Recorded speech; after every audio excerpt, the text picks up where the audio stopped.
Let me fix this camera over here. How y'all doing this morning? Hope y'all had a fantastic evening and y'all slept well. Yes, because I did. I did. Got up at 3, said, oh my God, there's so much things that happen. So much things we got to change. So yes, we had to update a lot of the clips. But we're up to date. We're up to date and we're good. That's right. Trump, the former president Bill Clinton, humiliated after being named in the Epstein case. Ooh, we got some more, y'all. We got some more. You know, we ain't no joke with that. Number one with the coverage. But with that being said, got the tie straight. Make sure the tie is straight, right? Okay. We got the camera straight. With that being said, it's about time. I'm ready to go. It's time to start the show. They ready to go. Time to get it poppin', yo. I'm ready to go. You ready to go? I think you ready, yo. It's Friday, yo.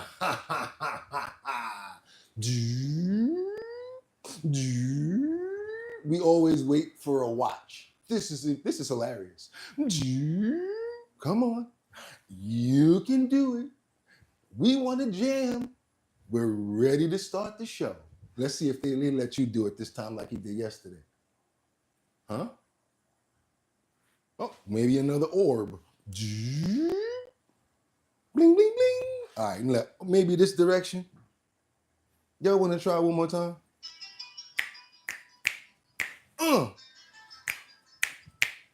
Yeah.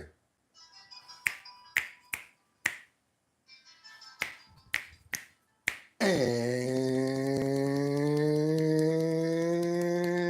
girl, I must warn you.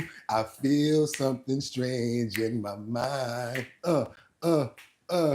Situation is curious. Let's chill because we're running out of time. Y'all know while I'm open, right? Cause if pump that beat. It's Friday the 15th. That's right, y'all. 2025. I'm your host, Bugatti NYC, and this here's our bottom line. Where we be talking about this and that and that and this and this and that and that. Where we be talking about this and that and that and this and this and that. Just got me lit.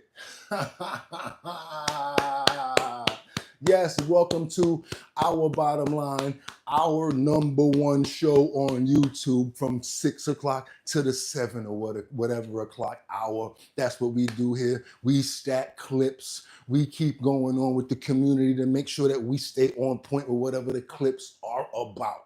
We go from politics, we go to entertainment, we go overseas. Sometimes we stay local, but we also love to come to you guys' backyard. That's why I always say, please do your boy a favor and let me know where you're chiming in from. Also, you guys couldn't win anywhere, but the fact of the matter that you came here to chill with me this morning, I appreciate you. I appreciate you so much. Let's see who's here this morning. We've got...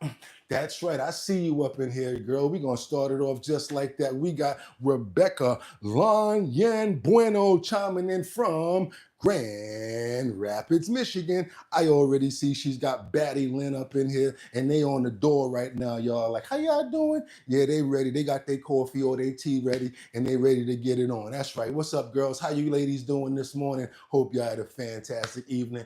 What else? Who else we got up in here? We got Mike Holmes. We've got the PJLS up in here. We got Jennifer up in here. We got Mark Dorfman. We got Young Wolf. Oh yeah, we loaded in here this morning. That's right. I love to see the smorgasbord because that means that you guys came for what? To see that fully loaded clip because I got a lot to get into this morning. I'm talking about we really got a lot of coverage. I went a little crazy with the clips this morning. So what we're going to do is I got 5 on it. it. I'm going to stack them 5 at a time. And what I need you guys to do is what? I need you guys to stay on topic. I need you guys to try to make sure that you watch out for those trolls. And all you got to do is say their name, and I'ma get them out of here. Boom. They don't know. When y'all see this, y'all already know. Dun, dun, dun, dun, dun, dun, dun, dun, dun, dun, dun. Dun, dun. Y'all already know that I'm hunting and I'm coming for them. That's right, you guys. I hope everybody here had a really good evening. I'm happy the fact that you guys got to get up this morning and come back here. Really, no joke. We've been really doing this for a long time together, and I'm gonna tell you, it's been some rough times and some real serious climbs. But I could not do it without you guys, because some days, you don't think I don't be ready, I don't be wanting to do not to do this.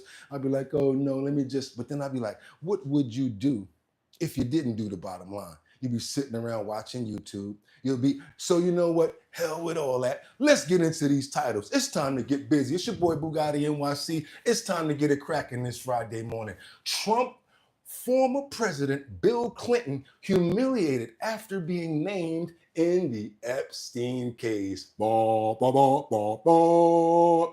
As you guys know, former President Bill Clinton has been in photos with Jeffrey Epstein, as well as videos seen with him, as well as many different flight logs that can be justified, that he actually even said he used this plane to do various things. But let's keep on going, because we've got so much more in the clip. Not just that. What else do we have here? We've got South Los Angeles gang member arrested for 6 trafficking a girl. That's right. I even wrote it up there like that to make sure that we don't get in trouble. There was a huge bust yesterday in Los Angeles, and guess what they did? Boop! Broke down into a lot of 6 trafficking and got rid of a lot of criminals, and now we got a lot less crime going on in Los Angeles. I'm not even going to play around right now. I got too much in the clip. It's time to get into it. We're going to get right into the beginning. First clip that we have up right now. We've got our president who's already talking about warnings before and after what the plans are when he's talking to Vladimir Putin. Putin right now is up on board right now because they've not been able to cease fire when it comes to Ukraine and Russia. So now again, President Trump is trying to intercede and see if there's something that he can do.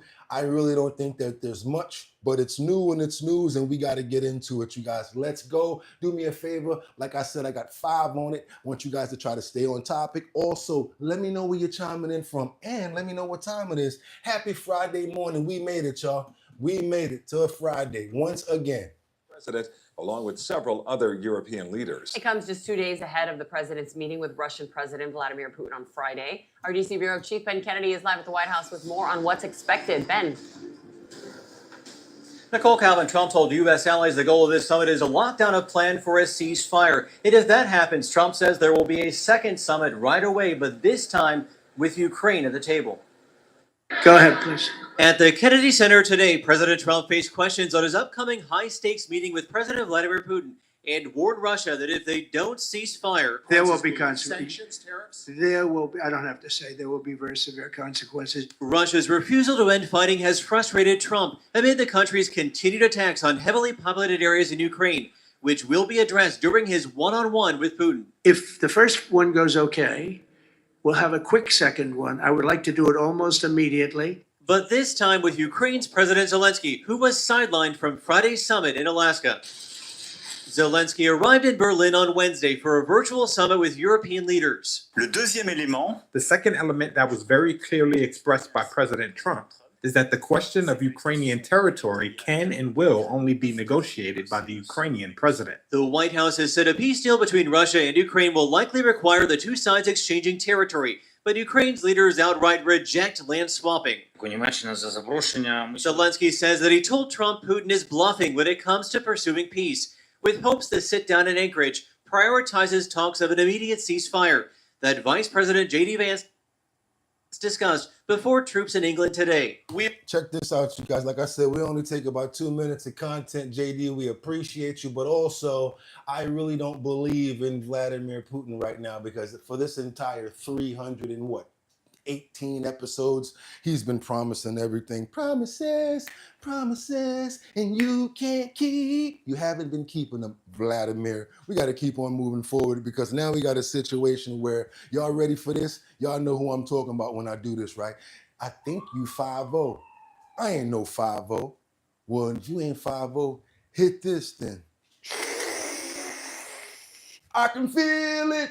Boom, boom, boom, boom. That's right, y'all. None other than Hunter. Smoking. You smoke crack, don't you? Biden. That's his middle name. Hunter, you smoke crack, don't you? Biden. Well, jump, fool. Jump. They used to call me Crazy Joe. Now they call me Batman. That's right. We're talking about none other than smoking Hunter Joe Biden. Now we got a situation where this thunderant, who's already broke, has the nerve to be messing with Melania and calling her names and trying to spew certain things about Jeffrey Epstein, the possibility that Jeffrey's the one that introduced Trump to Melania. So guess what our president is doing right now? She's got ahead of this, and he's already broke. I don't know now why he's probably doing this, but he's already not been able to continue other lawsuits that he's going on because he can't pay lawyers. So people in glass houses probably shouldn't throw stones when it comes down to you smoking Hunter Biden. I want you guys to see this story right here. It's pretty big. Everybody's talking about it. So we might as well get right into it as well. For more on this, I want to bring in George Washington University law professor, our friend Jonathan Turley. Nice to see you, sir. Good morning to you. Thank you, Bill. Good to see you. Here is Tom Homan with Martha yesterday afternoon. I said from day one, all the way back to the Republican National Convention, that President Trump will wipe the cartels off the face of the earth. And he would designate them terrorist organization, and he has. The Biden administration could have asked for cartel members to be extradited to this country. They didn't. President Trump has committed to American people to make this country safe again. He's going to save lives. He's going to shut down the cartels and wipe them off the face of the earth, and that's exactly what he's doing. The allegations against Guzman Castro is that he shipped a lot of cocaine from Guatemala through Mexico and into the United States. Based on your experience, is it difficult to prosecute these individuals or not? Well, first of all, Bill, it's very important to note how extraordinary this is. Over 24 high-ranking drug cartel members shipped to the United States. That is going to send a chilling message to everyone in the drug trade in Mexico. This has not happened under prior presidents. This is where these guys least want to go. You know, there's an expression in some of these areas of gold or lead that they offer to prosecutors and judges. They're used to getting special treatment. They're used to being given a way out, including escape from prisons. That's not going to happen at Supermax. I mean, you're going to go to a real prison. You're going to go for life. And so this is an amazing development. Now, in terms of proving these cases, these people have been on the radar of the DA for years. The amount of evidence against them is quite significant. The individual that you mentioned shipped more than Amazon across the border. I mean, he's considered one of the great traffickers that the government has been pursuing. So for law enforcement, this is just a gold star day to get their hands on these individuals. So there's another story popping out there, and it involves the First Lady, and it involves Hunter Biden. So apparently Hunter Biden was talking, and he suggested that Epstein is the one who introduced Melania and Donald Trump to one another here in New York City. And they said this is not true. We met in 1998 at a Fashion Week party in New York City. Here's the statement on behalf of the lawyer for the First Lady. Failure to comply. She wants him to retract the statement, okay? Failure to comply will leave Mrs. Trump in no choice but to pursue any and all legal rights and remedies available to her to recover the overwhelming financial and reputational harm that you have caused her to suffer. They call this extremely salacious. Retract it now. And I think Hunter Biden was on a YouTube show just yesterday, perhaps, and he said in response, blank that. Does he pull the words back? Well, there's in the notice letter they said they'll be seeking $1 billion, and I can say right now without discovery he doesn't have it. That's a lot of paintings that he would have to move, and their value has gone down dramatically since his father left office. The fact is that the First Lady has succeeded in getting multiple news outlets to retract this story. They really go after the source, this author named Wolf, who has been repeatedly challenged in terms of the accuracy of things that he has written about the Trump family, the Trump administration. Hunter Biden is known to be in tough financial straits. He was suing people left and right, including for defamation, as sort of a scorched earth approach when his father was president. He's abandoned many of those lawsuits, and the reason cited is he doesn't have any money to pay his lawyers. So this is not exactly welcome news for Hunter Biden. And you know what he used the rest of the money for, right? I can feel it. Boom, boom, boom, boom. How you launder and take all that money from all those countries all that time and you broke? Straight up crackhead move. I don't even have to answer that question. Crackhead move. Let's keep on going, y'all. We got to get back over to D.C. where the FBI Director Kash Patel speaks about the takeover of Washington, D.C. by the police. Let's go, y'all. We stacking this deck good this morning. We got a smorgasbord going on over here. I told you we got to stack this for real, for real. Let's go. I'm going to keep on going. Northern Virginia, Northern Virginia, we had a big success. Thank you, Mr. President. Thank you, Attorney General Bondi, for your leadership, Deputy Attorney General, the rest of our interagency partners. Mr. President, the following is what happens when you let good cops be cops. And I just want to highlight that before I get into Northern Virginia. This year alone, under President Trump's administration, we've had over 4,000 child victims identified and found. That's a 33% increase from the same time period last year. 33% increase. We've had a seizure of 1,500 kilograms of fentanyl up to this date. That is a 25% increase since the same time period last year. Good. And just to put it in perspective, 1,500 kilograms of fentanyl is enough to kill 115 million Americans. 115 million Americans. Cops are getting after it. The FBI has arrested 19,000 people this year alone. Thanks to President Trump's administrations, that's double than where we were this time last year. And we have also arrested 1,600 people who have committed violent acts against children. 270 of them are human traffickers of children. Mr. President, this is what happens when you have great leadership at the Attorney General with Pam Bondi. Your administration's priority of protecting the homeland and protecting American citizens and protecting our children, and the murder rates are plummeting. We are now able to report that the murder rate is on track to be the lowest in U.S. history, in modern recorded U.S. history, thanks to this team behind me and President Trump's priorities.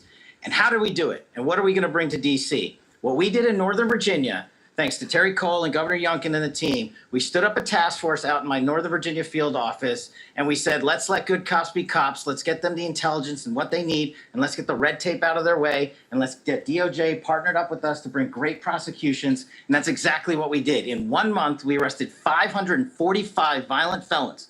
545 in the state of Virginia, thanks to Governor Youngkin's partnership. And that simplicity in law enforcement is what's coming to Washington, D.C. All right, we got to keep on going, you guys. We have to continue to keep on stacking this deck. I'm on it right now. We got this FBI timeline that shows the reported political interference into what?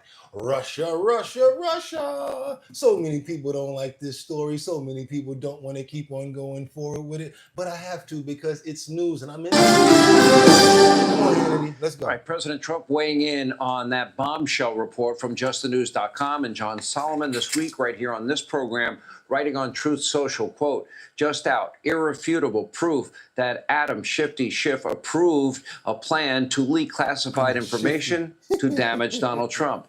And now we have more breaking news on the origins of the Russian hoax. Fox News Digital revealing an email tonight from the former Director of National Intelligence, that's James Clapper. He is discussing the report on Russian interference in the 2016 election. The intel community was preparing for President Obama. And he writes, quote, we may have to compromise on our normal modalities since we must do this on such a compressed schedule. So in other words, they're willing to break all their rules just to create the Russian hoax, even though the original assessment said, no, there was no Trump-Russia collusion. It was phony from the beginning. And with more breaking news, John Solomon, justthenews.com. He's the founder, editor-in-chief, and chief investigative reporter. Come on, John. You just have breaking news at this hour as we come on the air. Why don't we start with that? John is no joke. Get him, John. So we now have a timeline that the FBI has had for more than 8 years showing repeated political interference in a career FBI agent's efforts to investigate corruption, pay-to-play allegations against the Clinton Foundation. This timeline confirms that three separate FBI offices had opened investigations. One was a fully predicated criminal investigation. Two were preliminaries to determine if a full criminal should begin.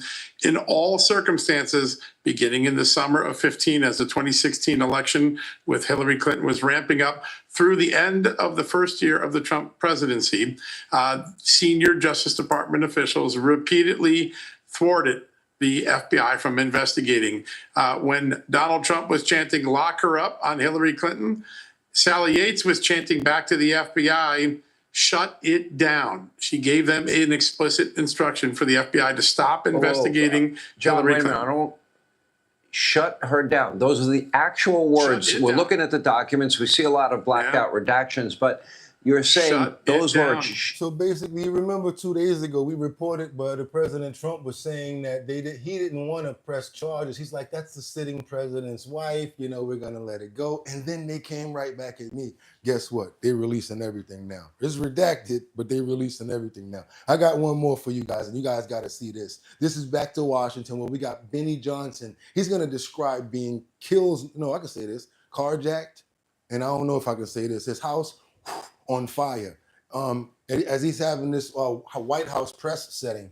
The same way that I am here in New York, and I tell you guys about the news that you're hearing when you hear stuff like, oh, crime is going down, police officers are in the train stations, and I get on the network and I tell you guys that's a lie.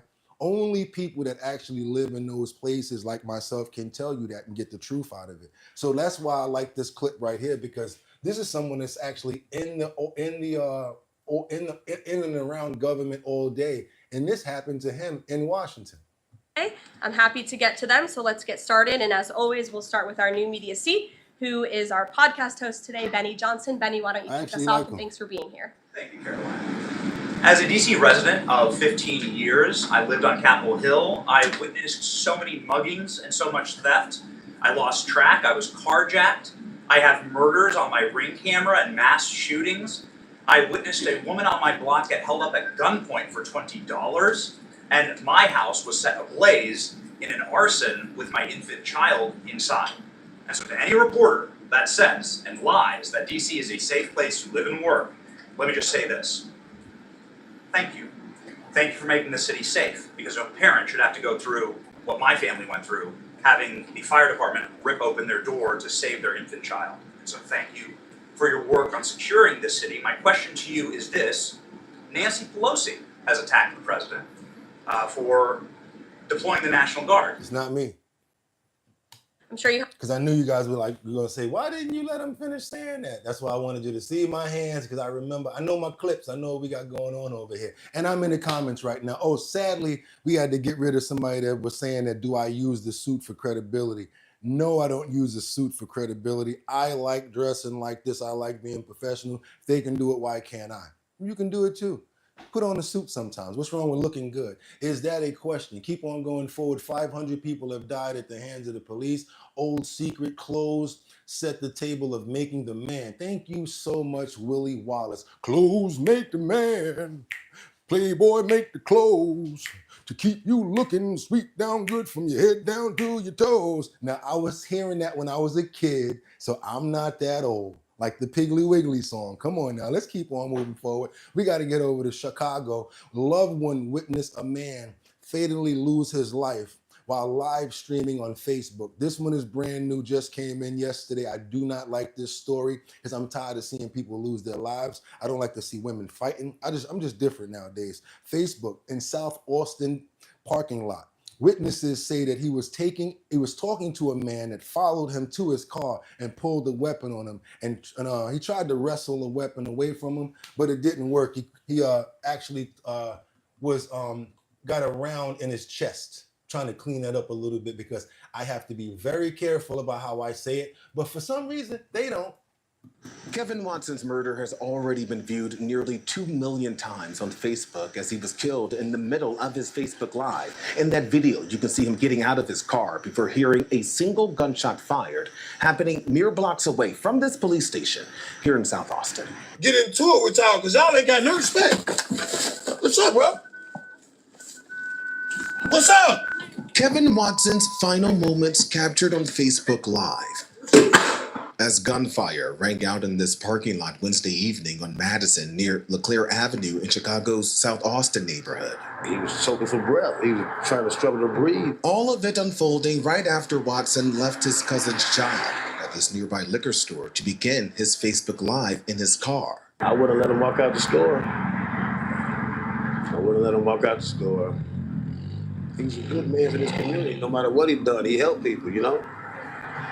He helped me get this job in there. Close friends turned heartbroken witnesses say as Watson was walking to his car. And he was talking to a guy, and he was going to his car, and then the guy followed behind him. So when the guy followed behind him, pulled a gun on him. So he was trying to blast with the gun, and the gun went off. Police say the 40-year-old was shot in his chest. I rubbed his palm, and I squeezed his hand. He wouldn't squeeze back. Relatives tell us he leaves behind a 6-year-old son and say Watson was killed just weeks shy of his own birthday. We're going to have to figure out how to move on and be strong day to day and help each other get past this, because this didn't just hurt one person. This hurt a lot of us. Police haven't given a motive behind the shooting. So far, no one has been arrested. Yeah, exactly. Now you see why I be doing my videos and my live streams in the house, and I do it about the news, and I'm not going to be talking bad about nobody that can run up on me in the parking lot somewhere. And yes, we do have to give prayer to Mr. Watson, and we're going to try to give some strength and hope that the Lord helps his family get through this terrible and tragic time. Also, all of the people that were watching that live stream and that actually experienced that was something terrible that they should never have to experience. We ask that they get some strength through this time as well, Lord, and we ask this in Jesus' name, and we say amen. We keep on moving forward, because I cannot go from a video like that, start dancing all around and act like something like that didn't really happen. Not a preacher or a reverend. That's just why we do things like that around here. We're going to keep on moving forward, because the sentiment now is not anymore Trump and who's that? We got Christie over here talking about shutting it down. They're saying that the Department of Homeland Security is tired of illegal migrant criminals. 3 of them have been terrorizing my state alone. Come on, New York. I'm over here. I'm going to stand firm and stand tall for us as long as I possibly can do, doing these 400 push-ups a day. I got to do as much as I can to try to hold us down. So I'll stand in the front lines for this. It's the same time that all that is going on in New York. ICE has busted a trio of MS-13 gang members terrorizing parts of the state. Each of the violent gangbangers come with a lengthy rap sheet ranging from attempted murder to assault, and more than 2 of them, two of them entered the U.S. illegally under the Biden administration, the other in late 2016 under former President Obama's watch. Let's bring in Tricia McLaughlin. She is the Assistant Secretary for Public Affairs at the Department of Homeland Security. Here's the rap sheet on these 3 collectively. 14 counts of attempt murder, 49 counts of assault. These are bad dudes. And yet these are the ones that, not maybe these 3 in particular, but it's the group of individuals the Democrats keep seemingly defending. No, it's crazy. These are the individuals that we are going after. When we say we're going after the worst of the worst, John, that's not a talking point. That's the fact. 70% of those illegal aliens who have been in this country who we've arrested either have prior criminal convictions or pending criminal charges. But that's just the tip of the iceberg, because that doesn't even include those who are wanted for crimes in other countries, such as murder. That doesn't include Interpol notices. That doesn't include gang members, known or suspected terrorists, human rights abuse. They get over here and experience the freeness of it being different from their country. Then they start taking advantage, then they take more advantage, more advantage, more advantage. These are like ticks and fleas on the Bill's nose of the dog Nah, y'all got to get up out of here. Sorry, you got to go. Users. So this is the perfect example of who we're going after.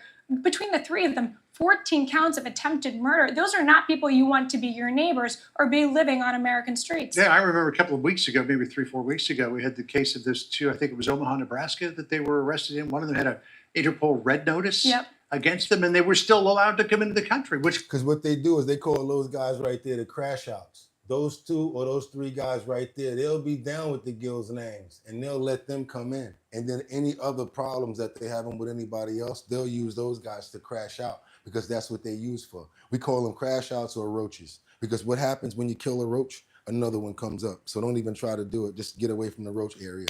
Move forward, you guys. We got jaw-dropping details about this relevant, oh my God, revealed. And this major, you're not going to get me on this one either. Another 6 trafficking bust in Los Angeles. This was the one that's actually up here right now on our board. And this is like a major bust that happened. It was on every single network. I know you guys probably already heard about it. But yeah, I don't even want to say the words because that first part of it will probably get the circle going. So let's go. Team past the hour now. Fox News getting an exclusive look into the federal investigation of a human trafficking ring in Los Angeles, California. Now, yesterday, agents raided an area of downtown LA that is infamous for sex work. Matt Finn along for the ride to see what he saw live in LA up early this morning today. Matt, good morning. Hi, Bill. Here in Los Angeles, there is an area notorious for sex workers in and around Figueroa Street. Federal and local law enforcement tells us they decided to go after one especially bad gang that is enslaving women and children in what law enforcement says is the first ever case RICO charge here in Los Angeles for human trafficking. Good work. This is the police. You have a warrant. Come out with your hands up. Fox News exclusively on scene in a pre-dawn takedown of the Hoover Street Gang that the federal government says runs a heinous sex trafficking operation, exploiting victims as young as 14 years old with the promise of a lavish lifestyle. Has he been here? Is he in the residence? Has he been here the last couple of days? In a partnered investigation, including the DOJ, Homeland Security, and LAPD, 11 suspects across LA were targeted in a RICO case. At a downtown motel used to allegedly sell women, federal agents surrounded one of their 11 suspects and took him into custody. Police say during the operation, they also rescued 4 victims, including a minor. Federal investigators say a female, Amaya Armstead, who goes by the street name Lady Duck, was a lead target and prolific human trafficker. Her moniker even tattooed on at least 4 victims' bodies. Wow. The criminal complaint describing one instance when Armstead posted a video of herself beating a woman in a convenience store, holding her down by the hair and repeatedly kicking and kneeing her. The woman shouts that she's pregnant, but defendant Armstead continues to beat her. Now this morning, 10 out of 11 suspects are in custody, but one is still on the run. 31-year-old Brian Israel is considered a fugitive at this hour. Now, during our embed, we actually watched live as the U.S. government was tracking this guy, but then he went dark and is at large. These suspects are charged with various federal offenses, including human trafficking and gun charges. They face decades behind bars if convicted. Bill, Dana. So yeah, decades, because they don't play with that pandering charges. You guys interested in knowing anything about what the charge will go under? Google it real quick. Look up pandering. Pandering. That's P-A-N-D-E-R-I-N-G. They don't play with the pondering, man. You know what he gonna get, right? Locked up and they ain't gonna let them out. They got those silver bracelets. They're one size fits all for everybody. I love to see stuff like that. That's like with Hannibal when he had a cigar. I love it when the plan comes together. Kids, 14-year-olds, got them. I don't care about that. Next thing you know, a friend gonna be outside talking about free little Deke. What did little Deke do? Was he one of them? Yeah, probably. Ignorant. Let's keep on moving forward, y'all. Let's go, because we got some crazy stuff going on over in Europe. Yes, we go all over the world, especially when big things are going. We have some raging wildfires that's happening over in Europe, you guys. Let's get into this real quick via BBC. Extreme heat is continuing to fuel wildfires across. Extreme heat is continuing to fuel wildfires across the south and west of Europe. Thousands of people have been forced from their homes as temperatures have risen above 40 degrees Celsius. Red heat alerts have been issued in parts of Greece, Italy, France, Spain, Portugal and the Balkans, carrying a warning of significant risk to health. In Portugal, firefighters have been battling 3 large wildfires, with the most serious near Troncoso in the centre of the country. More than 1,300 firefighters and 14 aircraft were deployed, with Morocco sending 2 planes after Portuguese water bombers broke down. Authorities warn southern regions could hit 44 degrees Celsius, with the temperature not expected to dip below 25. See, we don't know about all that Celsius stuff over here. We 40th in education over here. You got to tell us degrees and temperature. I'm sorry. Celsius. I'm sorry. I don't know what they're talking about, y'all. I love science, but I wasn't that good at it. Let's keep on moving forward. Whoever wants to know about that, don't say I didn't take you to the BBC to let you know what's going on right now. We got to go on over to Florida. I admit my non-knowing, but guess what? I don't mind learning. Central Florida, we got this shoppers that's finally saying that they're seeing the effects of tariffs at the grocery store. This is something that I wanted to look into myself.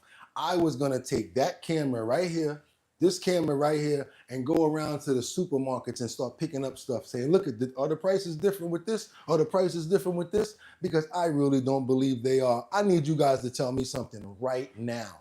What are the prices like for you in the city or state that you are in?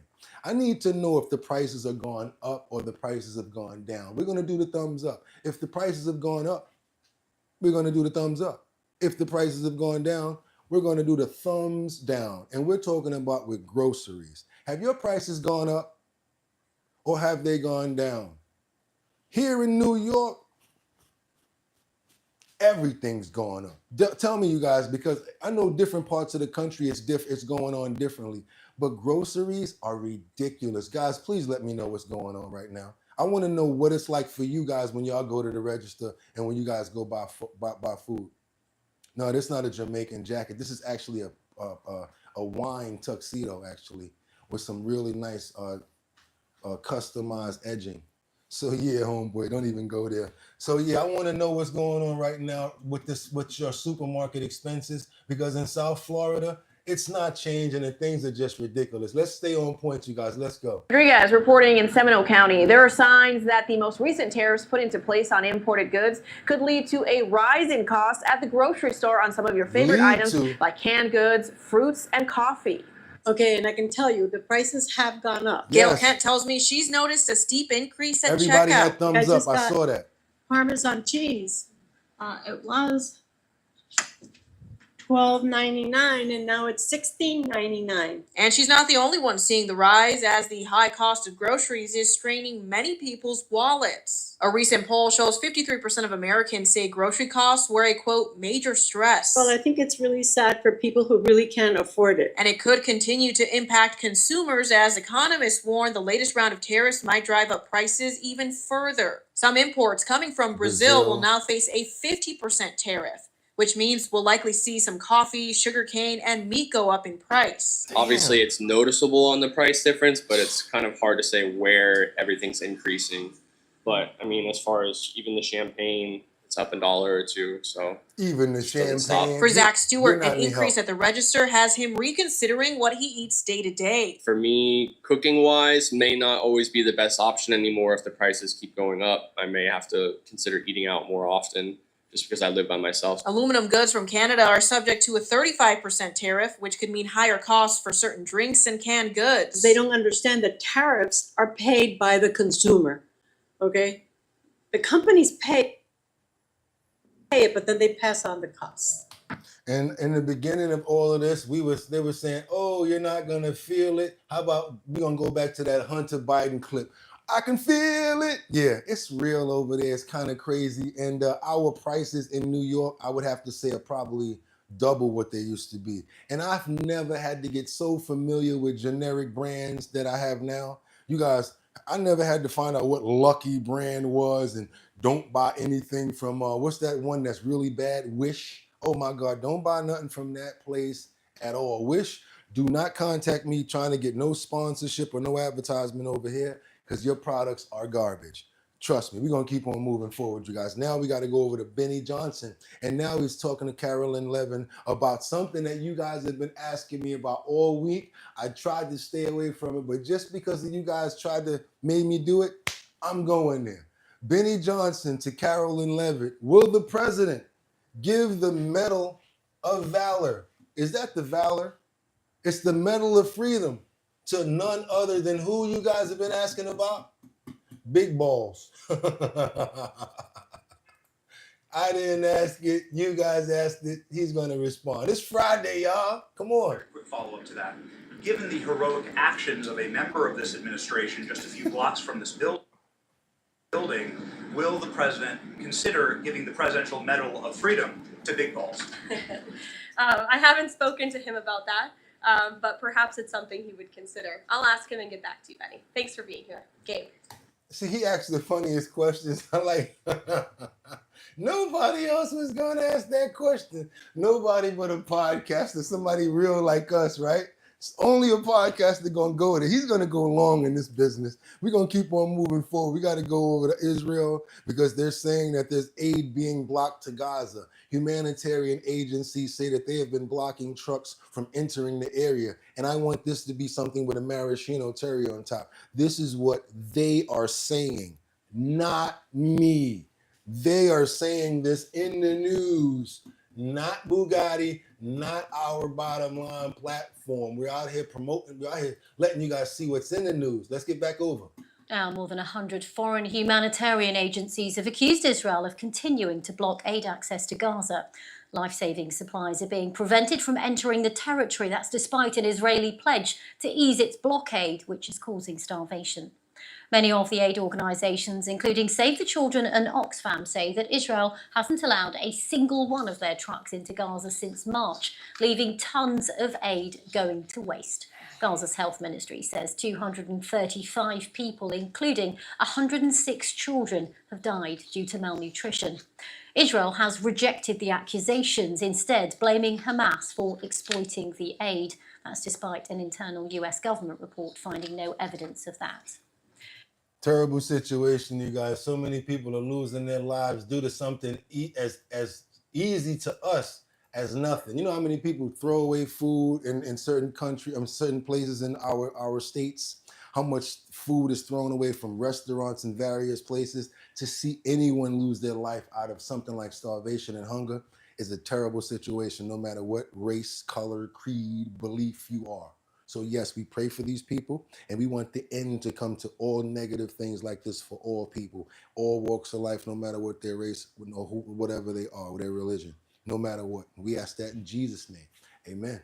Best as we can do, because we got to keep on moving forward, because now we got people just need to control their kids more. That's what I look at. The upbringing that I have now is because of my mother. I know that if I did something wrong, she gonna pop you. Yeah, boy, don't make me come up in there and pop you. And it's not just like a regular pop. You see my hands? My pinky ring is a size 15. That's a big hand right there. I didn't get it from my father. I got it from my mama. My mother hands was double this. And boy, when she put them on your behind, you understood that it was not a game. And you did not want a phone call to come from anybody to go to Diana at all. No. You did not want that. Because she give people permission to knock you in the head on the way home. Oh, she don't play. Oh, you did what? Your mother said go upstairs. Wait a minute. And then you go tell her, good. They should kick you. And next thing you know, you don't want to do nothing wrong. That's the community that we know about. And that's what I'm talking about right here, because we got these children that vandalized an overnight a store, and the understanding is the savagery, that's what's going on. They're trying to urge that, these kids don't got nothing to do, it's TikTok or whatever like that. No, it starts from home. And I also have to say it starts from Grand Theft Auto 6, playing the video games, because if you think about it and you watch those video games, go on TikTok one day, watch Assimilation. These kids are acting like the video games. Keep on moving forward, you guys. I want you to see some reasoning and why they made the reasoning and why it was okay to send the National Guard doing all crazy stuff like this. Shows around 20 to 30 young people swarming the 24/7 Best Tobacco and Wireless on the 1500 block of Benning Road. DC police say they arrived around 11:40 Friday night, throwing items in and outside of the store. Video from an employee shows the aftermath, items scattered everywhere. Police say multiple items were stolen and an employee suffered a minor injury. On Saturday, loyal customers stopped by to check in on the business that's only been open for around 2 months. So now, if you started 2 months in this neighborhood, you gonna want to stay there and keep on working for these people? No. So now, guess what I like that's happening? The residents are now voicing their opinions. Came over here to see how they doing because it's a nice store. And the guys are nice here. It's no problem. So people just need to control the kids more. I'm sorry. This is our community. This is our community that we're trashing. It's funky. It stinks. The stores are dirty. And I don't know what we're going to do. This is the sign the business has posted out front talking about looting, saying they plan to take action soon. And speaking with people in the neighborhood, they tell me they're frustrated. They say it's incidents like this that prevent the area from keeping businesses. The CVS closed. I know it's the Dollar Tree haven't been open in some time. I don't even know if they might open back up. They say they hope Friday night's actions don't cause this convenience store to close as well. As far as a solution, I feel like it should start at home. Children need to be watched more. More police presence, not just the vehicles. Maybe that would help. DC police say the investigation into the incident is ongoing.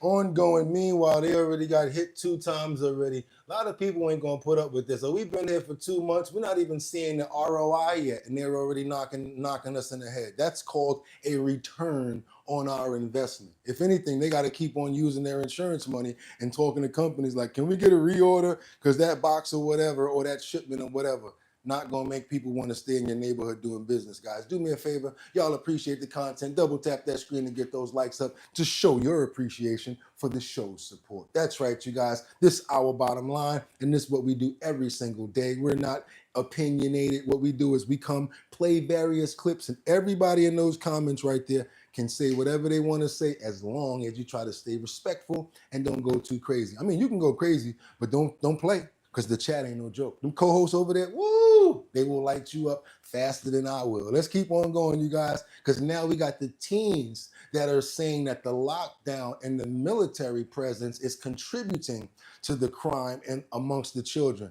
I can't totally agree, but I do believe that programs like after school basketball and things like that may help with alternative opportunities. I know the type of kid that I was, and when I was given certain opportunities, there was something where you kind of like, you try to use that energy in a positive way.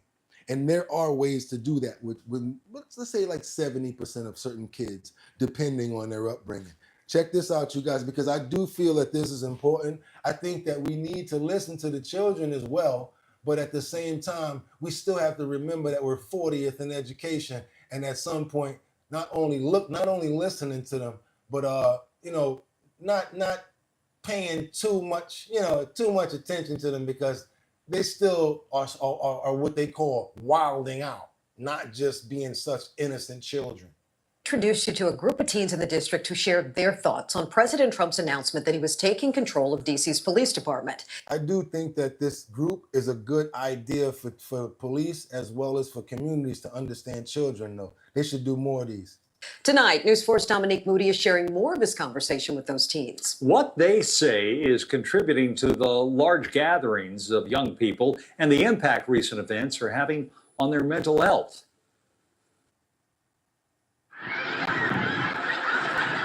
I've heard about like the big gatherings of all the youth and them, causing trouble. I mean, it's the groups, a lot of kids out together. Like, we be trying to enjoy our summer too and just go outside, have a good time. But then there is some youth who because there is gangs. Some kids are a part of certain gangs, and they might see like a different person they don't like, so they try to go do something about it. That's one of the reasons 16-year-old Tristan Hedspeth says is leading to potential altercations between young people. And videos like this showing groups of young people running through Navy Yard, the Wharf, and other parts of DC. And that's when the drama start and that cause problems. If the youth putting it out there that we are so bad and that we just cause so much drama, then that's what they gonna think. The group says a lack of alternative activities is a contributing factor to the large gatherings. Well, most of the stuff be for adults. It's just not stuff that everybody wants to do. Like, not everybody wants to do the same things, obviously. During my conversation with Christopher, Tristan, Lamont, and Blessin, the 4 DC high schoolers shared their concerns since the onset of the youth curfew for those 17 and under, a decision that some in this group says didn't consider young people who make an effort to stay out of trouble. When the kids go out and then with the whole curfew thing, they just shut everything down, even when it's not a curfew. So I feel like they take their power, like their authority, to a different level. They're minding their business. They're having fun. They're with their own friends. They're not causing any problems. The young people shared their issues. But the same way that they're saying that they're not causing problems, you also said that there are a few that actually act out because they might see that one rival, and next thing you know, pow, pow, and guess what may happen after that? The other kids are involved about it. That's why I say these forums are necessary for you to listen to, but these children have to understand as well. The other part of what you said is very important. Because once you have the gathering, that's a lot of people. Then you have those certain children that want to pow pow. And now the opportunity and the possibility of a lot of people being pow powed. That's why we got to teach the children. Let's keep on moving forward. Zorhan Mamdani. I don't even care if I say your name right, because he went over to Staten Island and tried to take that stuff to the Italians. And boy, y'all think that I should be the mayor of New York? I don't know what this one Italian man's name is, but thumbs up to you, my human brother, because did you step up and kick him out of Staten Island almost by himself, y'all? Y'all want to see this right here. Zorhan Mamdani, anti-Trump tour, greeted with jeers, not cheers, jeers in Staten Island. I love the way that they gave him pushback. This is what I talk about when I say good political pushback is going on. I do not condone or want this person as my mayor at all. I think he's just a problem, going to be a problem for the city. Shame on this Staten Island. Shame on you. Look in the mirror tomorrow morning. Look in the mirror. How you doing? Guys taking pictures. I'm right here, pal. I'm not ashamed. Everybody knows me. Everybody knows me. Shame. I feel bad for you guys. This business ain't gonna last now with this piece of coming here. That's not how marketing works. Allow people to say whatever the they want. Thank you very much. I like it. Go home.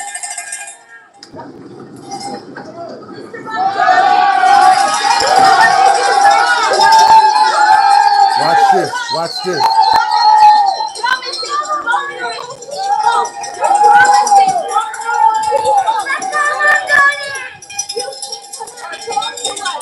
So yes, he has a couple of what looks like, I'm going there. Y'all gonna get mad at me. Looks like a couple of migrant or people from not, whatever, that are supporters. But also watch this other guy that said, oh, you're gonna try to close the door? Not in my borough of Staten Island. I'm going in there.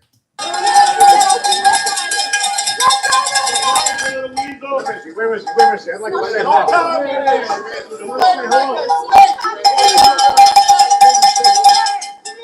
go in the restaurant. What's the matter? I'm gonna go in and get something to eat. Y'all gotta see this. Y'all gotta see this.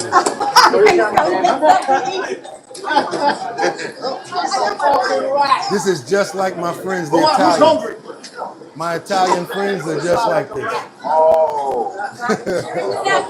That's crazy. There he is. Sorry, I want something to eat. I want something to eat. Let me tell you something, man. You are not welcome to this, man. I'm telling you,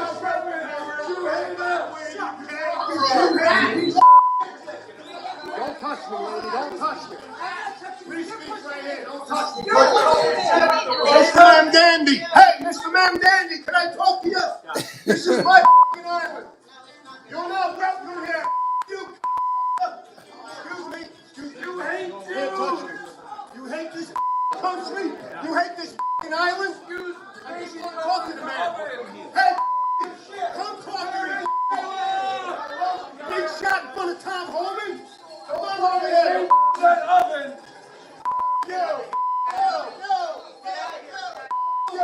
Ran him out of there. Ran him out of there. Ran him out of there.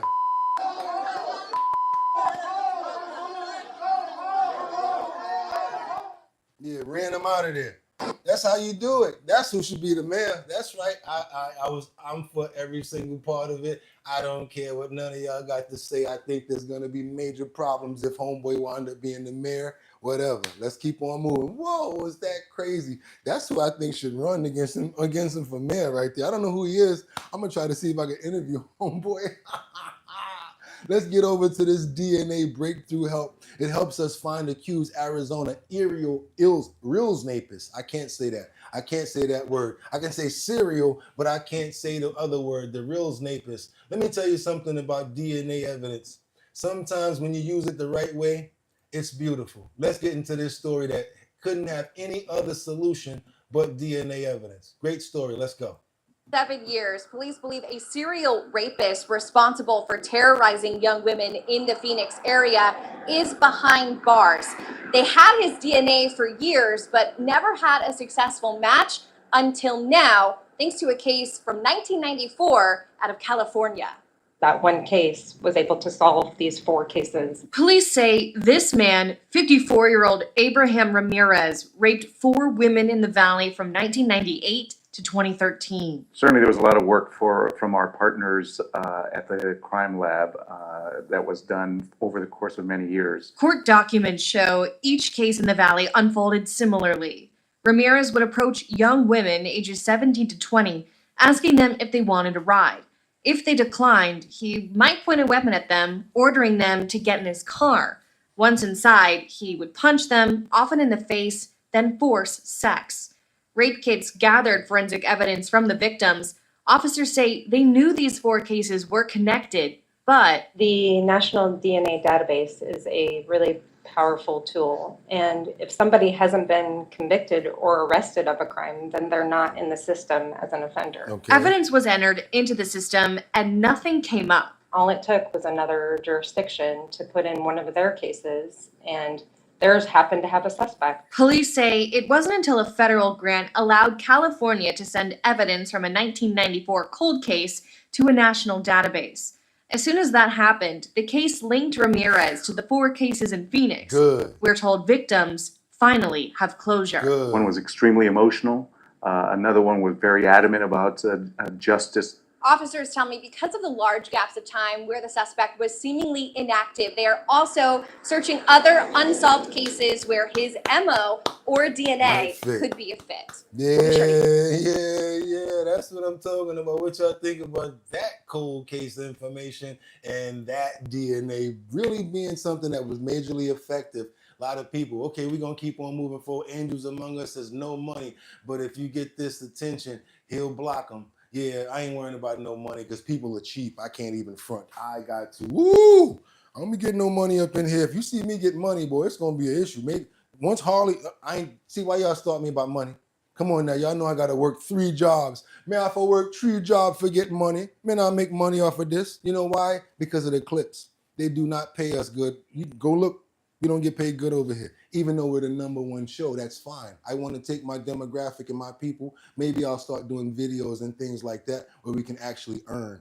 But we do not earn monetary over here. Only money we make is off of the super chats and when Harley used to give us money. Everything you see me putting on and whatever I do, this from my hard-earned sweat. I don't know how you think I don't got no job and I'm able to do this every day. How I keep the cell phone on. Dun-dun-dun. Oh my God, let's keep on moving forward. Not y'all, but the people that be talking crap. I ain't talking about my co-hosts and the people I love. Come on, let's go.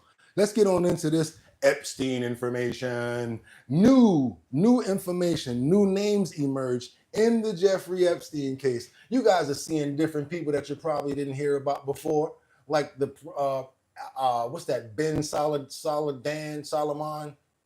We've got Richard Branson over there. And yes, Epstein was a friend of none other than, what's that guy's name up there? Weinstein. They've been seen together with Mick Jagger, but that does not mean that these people actually had something to do with Jeffrey Epstein.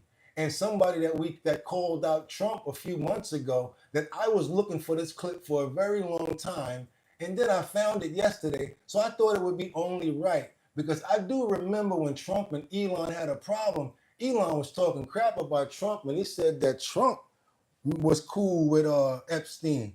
Well, if you look here in this clip, Mr. Musk, ain't that you with Ghislaine over there? Now, of course, Maxwell is far better known as convicted ex-offender Jeffrey Epstein, alleged fixer, sometimes the girlfriend, and she awaits trial in the Brooklyn Metropolitan Detail Center. This is a picture that I was able to ascertain, that's what they say, off of countrymagazine.com, the society part. Yes, that's right. Now and then, countrymagazine.com. So as you can see, many years ago, y'all was hanging out, and we know that she's the fixer. So do yourself a favor, boy, especially when it comes down to me doing my research. People in glass houses shouldn't throw stones, because I could ask questions about that. Now let's keep on moving forward, you guys. We got to get into this situation right here. We're going to find out more about different people that actually were in his cohorts, but not necessarily doing anything mischievous. He was a person that always wanted powerful people around him. For having me here to talk about the piece. If your resume looks like this, you're not getting hired. This layout, no structure, no order, it's just too chaotic. Paintings of naked women, for example, a silver ball and chain, were among the kinds of things that we could see that were visible. And just all of that to think what happened in that actual room. And 40-room townhouse, I mean, it's a mansion. He renovated it fully, he redecorated it, and what you have described in your report, Steve, is an eccentric style. What stood out to you? Yeah, I mean, I think in a word, creepy. I mean, I think that there are things that you would look around and you would see, like you mentioned at the top of this, the taxidermy tiger, for example, there was the sculpture of a woman wearing a bridal gown and clutching a rope in the central atrium of the home, framed prosthetic eyeballs lining an entryway, just sort of a general strangeness, creepiness, to the home, throughout. Leopard print chairs, for example, were among the things that we could detect and included in our report. I don't think that's a big deal. It's pretty incredible. I hope everyone will read it in full, look at the photos Leopard that print, you were able to obtain and share. So important in light of everything we're learning now. Steve, thank you so much. Yeah, we're just trying to get every little thing that we can, and as soon as we get it, we bring it right to you guys. Let's not even go up top right now. Let's get right down to this Bill Clinton information right here, because Bill he's pretty peed off that they're starting this investigation. I think we have a very good chance at this. I've never lost a subpoena battle. I've been chairman of that committee for 1.5 years. This is the most challenging subpoena I've ever issued, but what makes this subpoena different is that the Democrats voted with Republicans. This is a bipartisan, congressionally approved subpoena. And I think that will hold a lot of weight in court. And you're absolutely right. He's going to have the best lawyers in America fighting us tooth and toenail on this. But the fact that this was voted on by Republicans and Democrats, because we're hearing from our constituents, everybody in America wants to know what went on at Epstein Island. And we've all heard reports that Bill Clinton was a frequent visitor there. So he's a prime suspect to be deposed by the House Oversight Committee. So hopefully we'll win that court battle with that subpoena and see President Clinton in October. Former U.S. President Bill Clinton is considered a prime suspect for the House Oversight Committee in investigation into Jeffrey Epstein's case. I don't want that music to play in the back because they're going to mess around with us on the whatever. Come on, what else you got? House Oversight Committee Chairman James Comer confirmed Clinton's importance to the probe during an interview with Newsmax. What did you say? He said everybody in America wants to know what went on with Epstein Island and that we've all heard reports that Bill Clinton was a frequent visitor there. So he's a prime suspect to be deposed by the House Oversight Committee. Comer comments were further confirmed by Fox News Digital after the outlet reached out. Did you guys see those dates up there? Because everyone actually has a date in order to go. On August 5th, the Oversight Committee sent out a batch of depositions, I love that, ordered to anyone who had tied to the Epsteins, including former First Lady Hillary Clinton.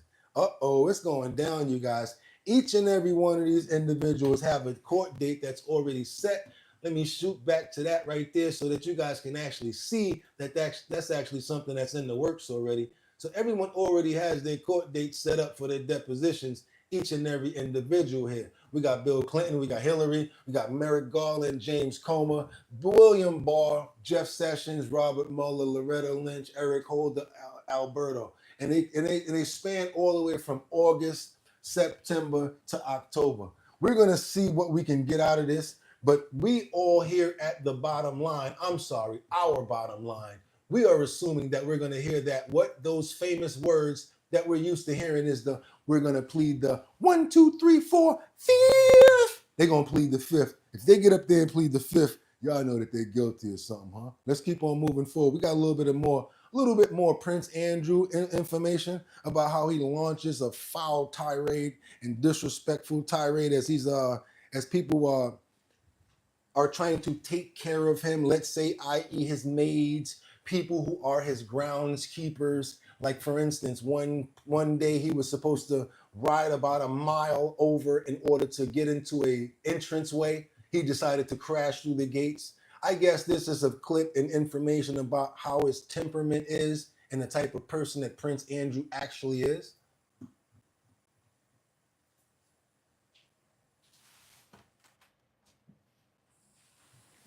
Give me 1 second here, guys. I have no idea what's going on. Oh, here we go. All of us, I don't know.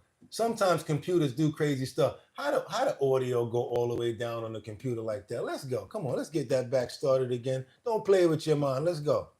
After a torrid couple of weeks in the news, including a blistering book depicting him as a sex-crazed buffoon, Prince Andrew has finally got the hump with speed bumps. Dozens of yellow and black safety obstacles have been installed across Windsor Great Park this summer, including one just yards from the front drive of Andrew's home at Royal Lodge.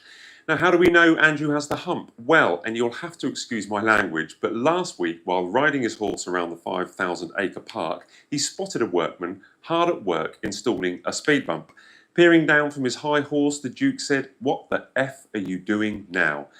It's not the first time Andy has been less than diplomatic with his language. He was reported to the police in 2016 for crashing through a Windsor gate rather than drive a 1-mile detour. And a few years ago had a furious row with his female gardener, leaving her shaken and upset over wrongly cut trees. She now works elsewhere on the estate. While his former maid Charlotte Briggs revealed to The Sun that the royal swore at her over a pair of heavy drapes. She claimed he made her run up 4 flights of stairs to close curtains while he sat just yards away. And when she left a tiny gap in the curtains, he yelled, "Can't you effing do anything right?" The Duke of York has faced many obstacles in recent years. He has had a bumpy ride with that car crash Newsnight interview, being stripped of his royal rubles in disgrace and forking out millions of pounds to Virginia Giuffre to prevent that sex abuse case going to trial. But wherever he goes now around Windsor, he can't go fast. Air Miles Andy will have to be slow down Andy. He has been defeated by a speed bump. However, I've seen that very expensive Range Rover he drives, and I imagine the suspension will just have to cope like everybody else does. All right, y'all, we're going to keep on moving forward. Now, what we got up here for you right now, I got to get on over this next clip right here. What we got over here, this New Orleans woman with a viral TikTok. It sparks a search for a man who helped her escape a human trafficking situation. I hope I can get away with that, because I love to hear about things like this. Than 27 million victims of human trafficking, and for most, escaping can be difficult since every aspect of their lives is under control. Good evening and thanks for joining us. I'm Sharice Gibson. And I'm Devin Bartolotta. Tonight, a New Orleans woman is going viral for a TikTok about a stranger she says helped her escape from her trafficker nearly 14 years ago. Whitney Miller shares why she's telling her story now and what she hopes will happen next. I was walking down the street and this man, asked me if I was okay. She says that man listened, really listened, and the very next day bought her a plane ticket home. He told me he wanted me to go back home, go to school, and do something with my life. In a viral TikTok, Maisha Grow is now hoping the internet can help her find him. My whole goal was to share my story, about the humanity of this person, but also to share my story, to let people know there's still hope out there. Back in 2010, she says she was being held against her will in D.C. When that man asked if she was okay, it felt different. I had asked for help multiple times before, but everybody ignored me. Maybe out of fear, maybe out of, just not wanting to get involved, right? And that's okay. But he didn't care. He believed me. She told him everything, but didn't believe his promise to help until the next morning. I pulled out that ticket and said, here, no strings attached. She never asked his name, moving quickly to avoid putting him in danger. She boarded the flight home and hasn't seen him since. Wow. I changed everything around. I've gotten my bachelor's, my master's, and I went on, just to make a difference in my life and others. She only remembers a few details about the man she says saved her life. She's hoping it's just enough for someone to recognize him. He was a darker complexion than myself, so just a little bit darker than me. He told me he was a trainer, that he was a fitness trainer. Even if he doesn't want to be found, she says she hopes he knows the impact he made. I needed a reminder of who I was, who Maisha was, who Maisha is. Step up for others. When you see something that's not right, say something. And 14 years later, she's helping crime survivors in New Orleans. She wrote a book about her journey, and she's carrying forward the kindness she received in one desperate moment. In New Orleans, Whitney Miller, WWL, Louisiana. Hey, that's a fantastic story right there. We bring you guys everything. New Orleans, Chicago, Portland. We don't care. We'll go all the way over the water, all the way over pond to get you guys the good information. And if you appreciate the content that we give you, all we ask from you is to double tap that screen, get the likes up. Please share and subscribe. And if you already are a member, come on now, become a member. Hit that bell down there, turn on post notifications, and send me all the money in your pockets. Let's keep on going right now because we got 3 armed robbers. Oh my God, 3 real robberies in 3 hours. 3 of them, 3 in 3 hours. Robbers taking over the city, being sought after by the popo. Yeah, I don't see why not. I think this is a Philadelphia situation, so you already know what I'm gonna tell y'all now. Philadelphia, come on to the front of the stage right here, because this is like really brazen right now what's going on. Double tap that screen if you guys appreciate the content. And guess what, y'all? It's Friday. That's right, let's go. The suspects, one of whom police say was armed with a handgun, approached a 68-year-old man who was walking and stole $60 from the victim's pocket before fleeing. About an hour later, police believe the same 2 suspects robbed a 31-year-old man riding his bike on the 1100 block of Ellsworth Street, stealing the cyclist's backpack, which had an iPhone, wallet, and $60 in it. The backpack was later recovered with the iPhone and wallet, but the money was missing. And the last incident, just past midnight on the 1100 block of South Mole Street. Police say one of the suspects approached a 26-year-old man from behind and placed his hand over his mouth, demanding his wallet while holding a handgun. Police say the suspects fled when they discovered no cash in the victim's wallet. It's definitely worrying. I walk a lot. I walk my dog all the time. I have young kids, so I'm always walking them out and about to the park or to school. And so you definitely can feel a little bit vulnerable. Police say in all 3 cases, none of the victims were physically hurt, but they are hoping that these images can help them track down the suspects. We believe it's a crime of opportunity. Like I said, I mean, they're not asking for cell phones, jewelry, or anything like that you would see in a typical robbery. They just want cash. It's getting bad out here everywhere, y'all. And they're not playing, especially the fiends. It's hot. It's August. Told you guys before the month started. August is one of the most high crime. Thank you so much for the $9.99 super chat from Mad Hatter. Appreciate you so much. You must see me sweating over here, and you know I need my little Starbucks. I appreciate you, man. I appreciate you. What you got over there, Bugatti? Thank you for bringing all the clips every day, 365. Hopefully Trump closes on a peace deal between Russia and Ukraine. We could love to see a clip like that. Wouldn't we love to see a clip like that? You're right about that. Now we got to get over to this father that's speaking to a local after his daughter had a situation. I want you guys to see this right here. Got to be real careful on the way that I bring in stories. I don't want to, get that spinning ball and make me get in trouble. So I'm going to let them tell this story right here real quick. Let's get into it. Action coming from loved ones tonight. Rosh? We're here at this private airport. About 1 hour ago, the father of this 13-year-old girl took her body on a plane to New York and then eventually to Israel for burial. The story is so tragic on so many levels, but when you hear from Dad, when you see his pain, when you see the cuts on his arm from trying to save his little girl's life, the tragedy takes on a whole new level. I want to make sure that we get to the bottom of this. It's very troubling. I didn't come to Florida to bury my daughter. I came to Florida to have a good time with her. And I have to take her back in a casket. It's not the way I imagined my vacation.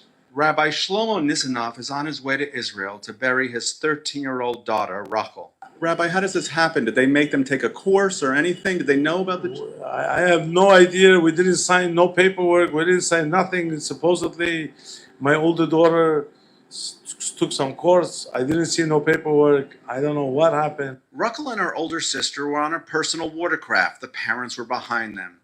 New information. Investigators say they jumped the wake of a passing vessel and slammed into a concrete dock. Aviva, the older sister, just got out of surgery at the hospital. So I have scrapes all over my hand. It's because I had to be the one to pull out my daughters out of the water. And we watch as the 13-year-old's body taken onto a plane to her eventual burial site. At a moment like this, as we watch, all you can do is have faith, see the hugs and see the emotion and the prayers and the hope for answers. I love you, God. I know you know best. I don't understand how my daughter was in the front.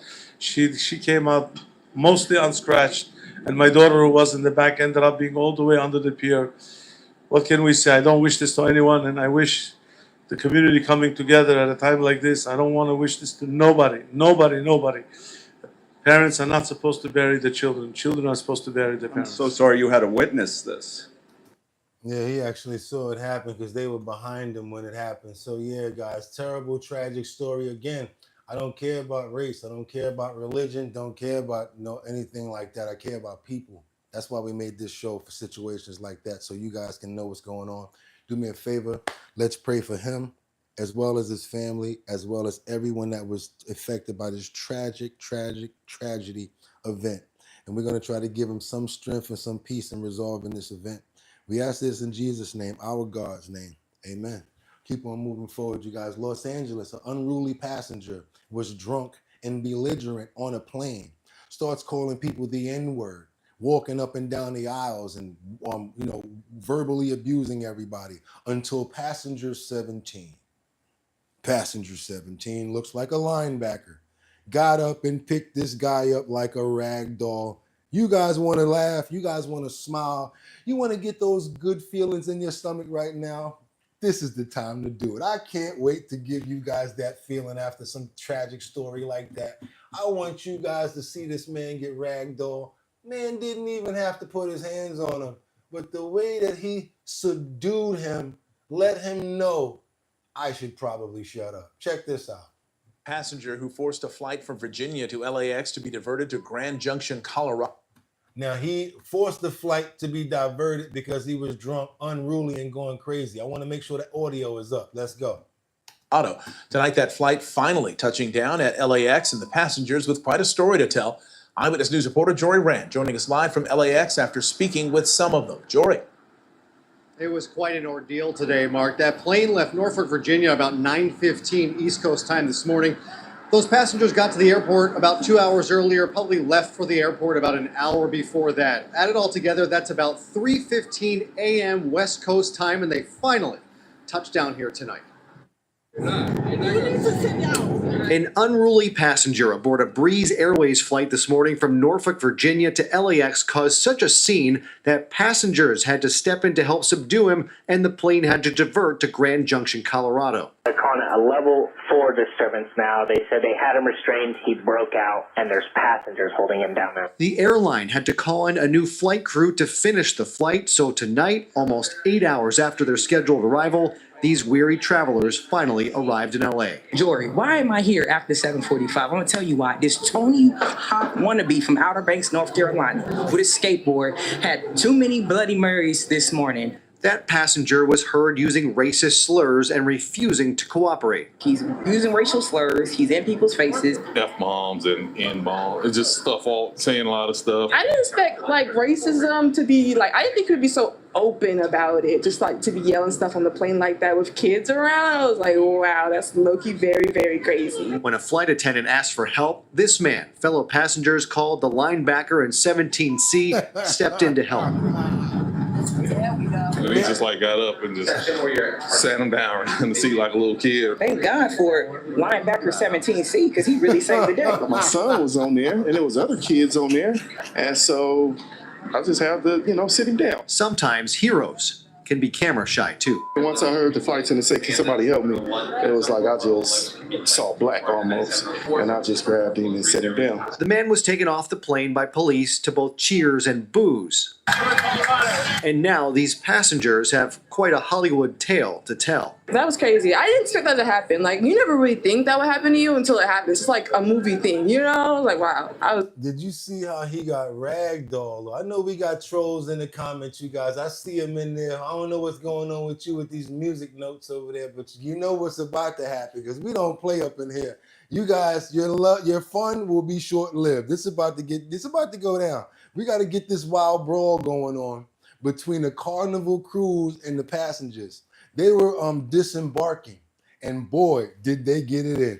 Boop bap, boop bap, boop bap. Don't worry about it, y'all. We're gonna take care of them. I see them over there. Let's get this Carnival Cruise going on over here. I want to give you guys, are you not entertained? I want to entertain you guys as I kick them up out of here. And what you don't got to do is say their name, because I'm going to get them out of here. While you guys enjoy this luxurious clip of this beatdown of this Carnival Cruise. Oh, we gotta get out here. Oh, we gotta get out here.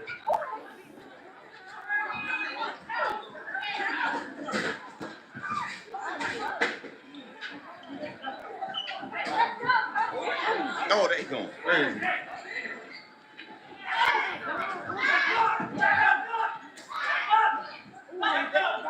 Everybody spray mace. Watch out for the mace. Watch out for the mace. Oh, we gotta get out here. Oh, we gotta get out here.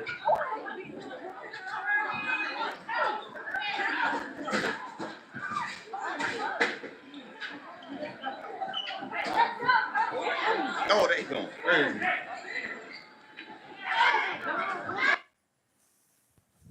Woo! Yeah, that's why I never like to take Carnival or any one of those little cheap cruise lines. Y'all saw the other day where the fiberglass thing came off on that other cruise line. No, I'm not interested in that. I will stay my behind in New York. I don't even like getting on boats and all that for a long period of time. A lot of people might like to do that, go away on cruises for stuff like that. But me, I'm a New Yorker. I like to be able to get off and, go places and move when I want to. And you're like, oh, you're on a cruise for a week. What are you going to do, step out and get on the water? You must be Jesus, because the only way you're going somewhere is if you can walk on water. Oh, I see. We got this pain in the butt coming back. You must have multiple accounts, huh? Okay, let's keep on going, because now we got San Diego, where we got this hero plumber jumps into action after bees swarm and attack this grandmother. Check this out, you guys. I want you guys to see this, because they're nothing but heroes when it comes down to the way that they protected and they came in and took care of this lady. Check this out, you guys. I want you guys to see this, because I've never seen something like a, what do they call it? An attack of bees, a killer bee swarm or whatever they got, whatever they call it. Yeah. I don't know. Let's keep on going, you guys, real quick. Why you keep on running every time I'm about to come get you? How come you keep on running? This person keeps on running every time I try to get them up out the chat. Y'all, I know y'all want to put y'all comments in there, but y'all keep knocking them up. Let's go. This grandmother is under attack by a swarm of killer bees. She has more than 100 bee stings on her face. Her family members are crying out for help, and it's happening as these plumbers drive up. Oh, no. You okay? We see two people bug spraying the air. Once we stop right next to the car, we realize that the elderly lady had bees all over her face. As the grandmother collapses, the hero plumber, who works for Happy Plumbing, rushes over and catches the elderly woman before her head hits the pavement. He drags her across the street, But the swarm of killer bees pursue. Now the plumber is in trouble. Once I picked her up, the swarm of bees started attacking me. His partner joins the fight with a fire extinguisher. It was an enormous swarm. I just came out of nowhere, blasted them. There was so much chaos. As Granny falls unconscious, the plumbers try to lure the bees from the elderly woman. Hop in the truck! With the aggressive swarm now focused on the plumbers, they jump into their truck and try to swat the bees away in this neighborhood outside San Diego. Got him. Get it. The bees are relentless, stinging the plumber again and again. They're everywhere, on his shirt, in his hair. Hoping they've lured the bees away, they circle back and check on the woman, but the bees are still swarming. I was stung probably about 20 times. Right here's a bite. So, and here's a welt. Welts. Paramedics arrive and a fire department helicopter hovers above, using its blades to finally push the killer bees away. I thank God, honestly, we pulled up when we did for her family. It was terrifying. So that's real, huh, guys? Y'all in the comments talking about killer bees, Wu-Tang. That is actually a real thing. A swarm of bees can definitely do some crazy damage like that. That's crazy, you guys. We're going to keep on moving forward right now because now we got to get on over to this seal that's fighting to breathe. I'm talking about this seal is really going through it right now, you guys. Let me get this son bitch while he's doing it right now because I see what you keep on trying to do. I see what you're doing. You wait till I go over there, then I get you. Then, bang, got your ass right now like a roach on a wall. Got him. Let's go. Keep on playing with me. So, yeah, I know that was kind of loud. I got big hands, I told you. Let's keep on going right now because we got this seal that's fighting to breathe as a good citizen and a member of the wildlife conservation saves him. This is like, it's an animal, so you got to give him understanding and know that that's the reason why you got to let him get it because, a lot of times, animals, they like children. When the animals hurt, sometimes you got to save them from themselves. So I'm going to sum this up real quick. We got a seal here with a half of a heavy-duty garbage bag stuck on the top of his head. I love to see stuff like this because I like to see animals get taken care of. I like to see nature take its course. And I just like for people, everybody, to live good and harmonious, whether it's animals or people. So I want you guys to see this seal that's fighting to breathe right now because she has a plastic bag wrapped around her head. Not all the way over, but it's cutting off the circulation around her neck.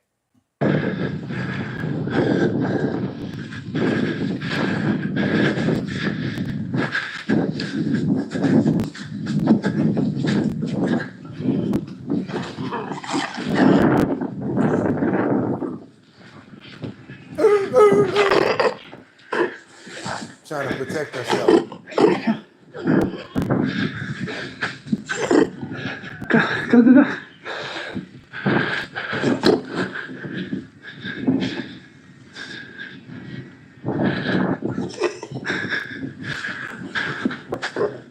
Trying to save you, mama.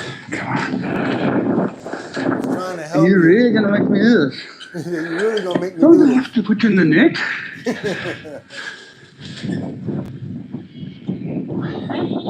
So she can't even really breathe, and her running is hurting her. He got her in the neck.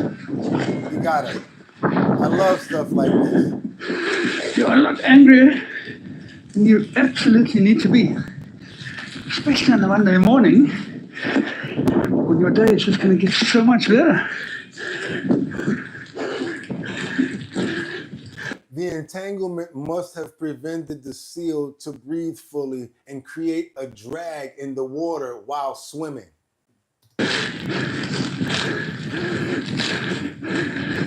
It's a heavy bag, Oh, guys. that's quite strong, huh? Yeah, very heavy. No wonder you're so upset. Come on.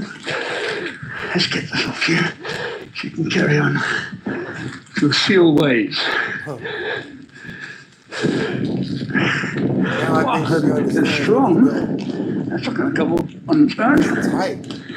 Really tight on her. Okay, that's it. Now, you can go back to being as angry as you want.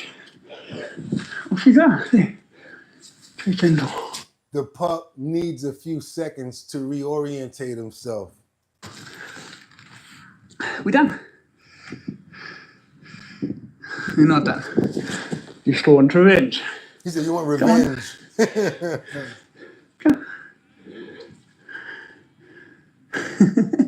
Come, you can go. You can go. Come, get your friends. They're waiting for you. That's the feisty we like to see. Okay, I'll leave you alone. You see that right there? Ocean Conservation Namibia. Those are the conservation and like the companies we should be donating to, you guys. You know what I'm saying? The total amount of money that they raised to date is $68,052. Man, listen, I would love to do stuff like that. I'd be like, yo, y'all see Bugatti out there with that gray beard out there saving seals? Yep, I'll be cool with that. I love saving, I love animals. That's why I always play stuff like that. Do your boy a favor, double tap that screen to get those likes up. What y'all think about that story? We'll keep on moving forward right now because now we got, what we got over here for you? I know I got some more. We got to get on over to New York. That's right, that's right. We're going to go over to New York where this man is reunited. That's right, we're getting into the animal section. This man was reunited with his stolen American bully dog. This man is a homeless man who decided not to go into shelters because if he goes into a shelter, he would not be able to keep his dog. And his dog is his buddy. So he'd rather sleep on the train in various places in order to stay with his family member. Thank you. Let's keep on going. So luckily, he was asleep one day on the train and somebody stole his dog.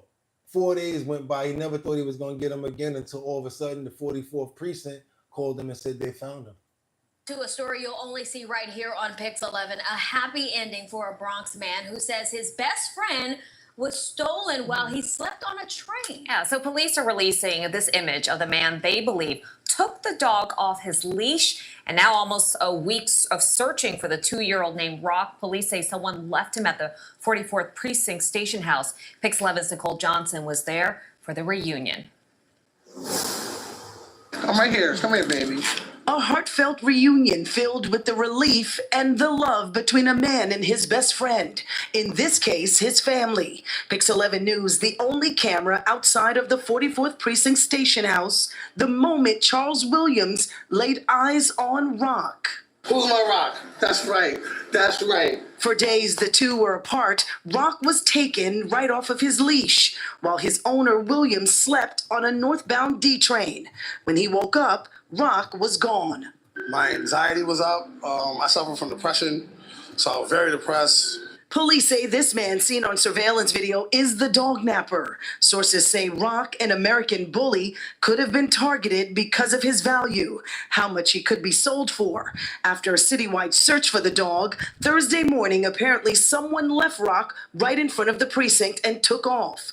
Williams got a call from detectives who gave him the good news. Overwhelmed. I want to Pretty cry. dog. Good dog. I know God is real because I'm in a big city. And in a big city like New York, you may not find your dog. Williams is homeless. He tells us to him, Rock is more than a pet. He's family. He depends on me, I depend on him, and I feel like I let him down. And don't worry, it'll never happen again. The two have been riding trains for some time. Williams says shelters would not allow Rock inside. Me and Rock have stayed out on the street, parks, staircases, rooftops over the past month because I can't get in the shelter with him because he's not officially a support dog. Without Rock, Williams was able to spend a few nights at a shelter, but he would never take that over being with his dog. He now hopes the city will do more to support the homeless and their pets. I think that shelters should lift their laws for dogs, you know, especially when it's a nice dog, it's a good dog. He's not a violent dog, he's not a vicious dog, he's a very loving dog. So what's next for Rock and Williams after all of these hugs and kisses?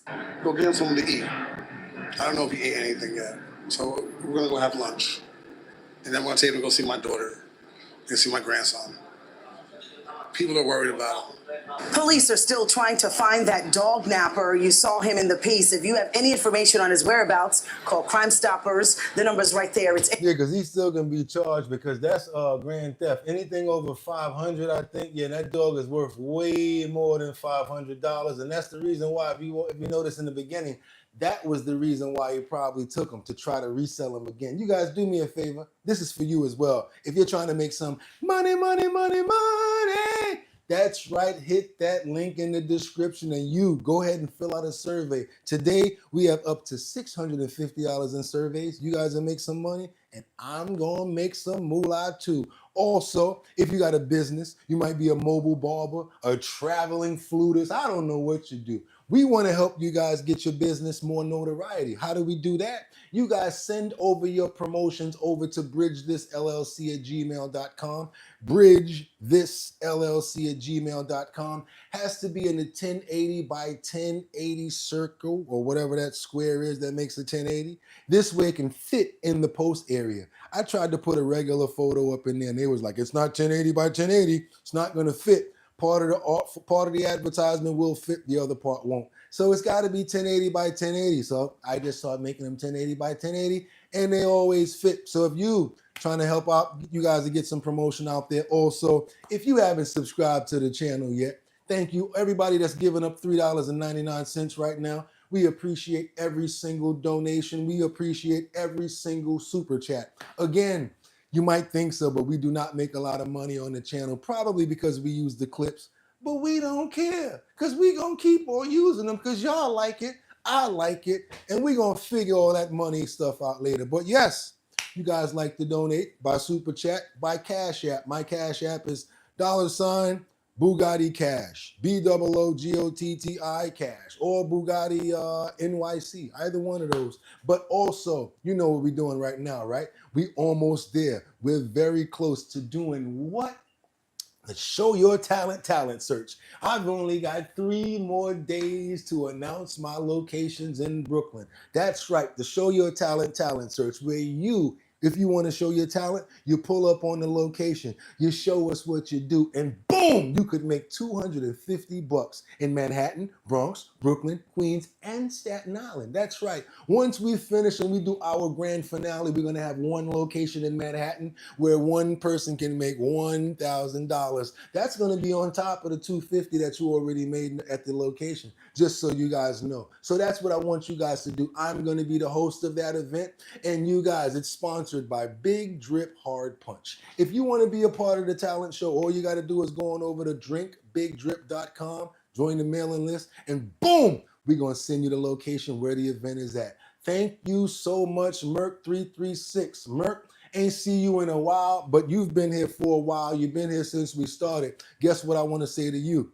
You are appreciated. Thank you so much. We appreciate everything that you guys do over here. Want you to have a fantastic day. It's Friday, y'all. Turn up, have a good weekend, drink some water. What am I talking about weekend? Because you know I'll be here tomorrow with more insight, more information about tariffs, more stuff about Epstein if I can find it. We're going to stack this deck and keep on being who we are, the #1 show on YouTube from the 6 o'clock till we finish our. And that's what we do. I want to thank every single co-host, Batty Lynn, Rebecca Lon Yen Bueno, my homie from New York. How we get down? That's right, Casey. How you doing, bro? That's right. We also got Jeff Spilker. I already know. I see you. I see you, Casey. What's popping? Everybody that's always coming here showing so much love. I appreciate you guys. That's why I do it. Because some days, you think I be wanting to do this every day? Nope. I'll be like, you know what? They going to rely on me. They love the community and they love being able to talk amongst themselves. You guys have made something special inside of that comment section. You made friends and you made a close association. So I know I'm responsible for turning this on to make sure that you guys do what you got to do. Also, we do have a Discord. Our bottom line has a Discord. So just when we shut this off, does not mean that the show has to stop. You guys can shoot on over to the Discord and keep the line of communication going. The link is normally in the heading, but if you need to search it on Discord, it's Our Bottom Line. Same logo and everything. And with that being said, it's Friday, y'all. I want y'all to enjoy yourselves. I want y'all to make it to Saturday, Sunday, Monday, Tuesday, Wednesday, Thursday, Oblivion. I want y'all to have a good weekend. And guess what? Y'all could have went anywhere. But the fact of the matter that y'all came here to chill with me, I appreciate you. So until tomorrow, same time, 6 o'clock in the morning, y'all know what it is. Get 'em! Peace. Ha ha! 1.